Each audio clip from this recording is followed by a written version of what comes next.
Harry decided to hang out even longer with us, and we appreciate that. And one of the things we want to talk about, hurricane season, and we want to tap into your area of expertise with this. I know a lot of viewers have questions, and I do myself. So my first one for you, how do airplanes get hurricane data?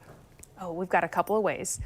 They're flying through it, and they have instruments on the hurricane. So they're picking up things from the actual instruments that are on their airplane, and then they're dropping these pieces of technology called dropsondes, and they're dropping them in different areas of the storm, and they're sending back data to the plane in terms of wind gusts, the pressure readings, and wind direction, and that's telling them, because what they're doing is they fly a specific pattern through every storm, and they're looking for the center of rotation so they can update the coordinates and update the forecast models on that center.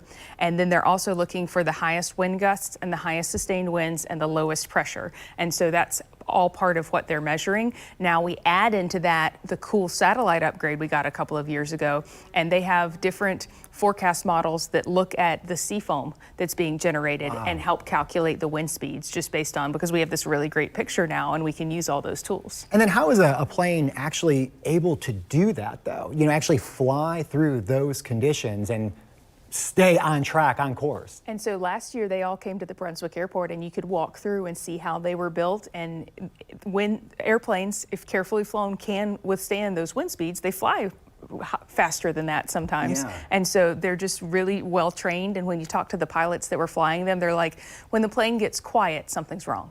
He's like, we've all been doing this for years, and we all know when we hit a bad pocket of wind and everything goes silent, and that's when you know something's wrong. And then as soon as you get on the other side of that pocket of wind, it goes back to chatter and loud, and I'm measuring this, and oh, did you see that? And that sounds so scary, but so thankful for what they do, because we really need that information. All right, so when it comes to Jacksonville, our area here, what month is the highest frequency for hurricanes and why?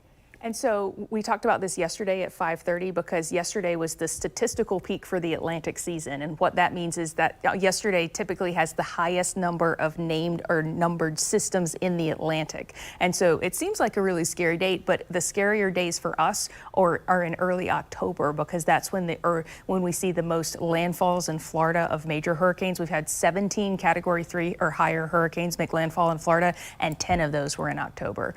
And so when you look at the breakdown, now today is the anniversary of Hurricane Irma. Yesterday was the anniversary of Hurricane Dora. So clearly this is the beginning of the busy time, but October tends to be the deadliest time for Florida. Wow, it's fascinating. And when it comes to technology, any recent breakthroughs? Because you're talking about a lot of data.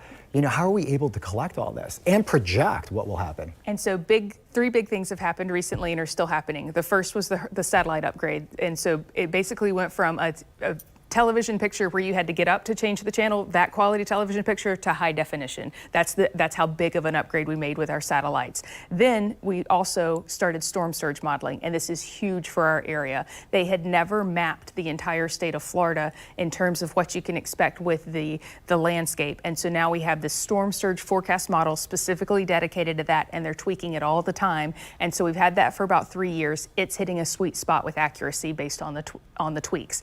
The last thing is they redid the GFS, which is the American forecast model. We talk about the GFS and the Euro. They redid the GFS probably 2 years ago, and it is having a year based on the tweaks. It has been dead on. If you think about the hurricanes that hit the Carolinas last year and they were within 12 miles of landfall, when we looked at what happened with Hurricane Laura in the Gulf and what the GFS predicted, it is really hitting a sweet spot as well. And that's another question to ask.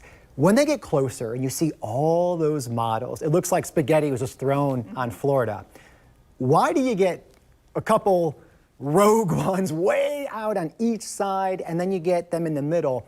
What's happening with the data? Is that because there's human intervention and they're putting their forecast on top of the model? Or what is that? So most of the time when you see wild spaghetti plots, unless it's a storm that we have no idea where it's going, it needs to be interpolated. That is literally every forecast model that's out there, one forecast model, I don't even know why anyone shows it on the spaghetti plots, because all it does is draw a straight line if it were to continue its forward motion, which is never going to happen.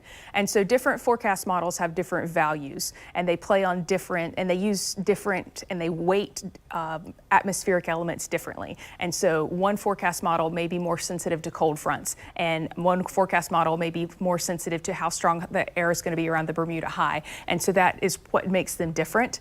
But if you are looking at a wild spaghetti plot, a lot of times you're looking at so many forecast models that don't even matter. And so most of the time here, we try to show you what the Euro's doing and what the GFS is doing, because those are the two that we're looking at most closely. And what we're watching for when those are split is which one's shifting towards the other one. Because once it starts to pick up on what that other one is, that's when you're going to get consensus. That makes a lot of sense. And last but definitely not least, this season is very critical because of COVID.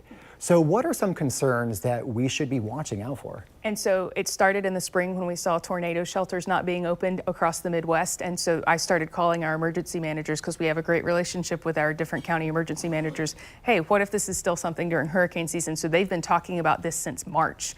What are we going to do if we have to do evacuations and have open shelters and there's coronavirus is still an issue, and obviously it is. And so they are opening more shelters than normal and lower capacity. So instead of there being 3 schools that you could go to, there are going to be 10 schools that you can go to, so that they can spread everybody out.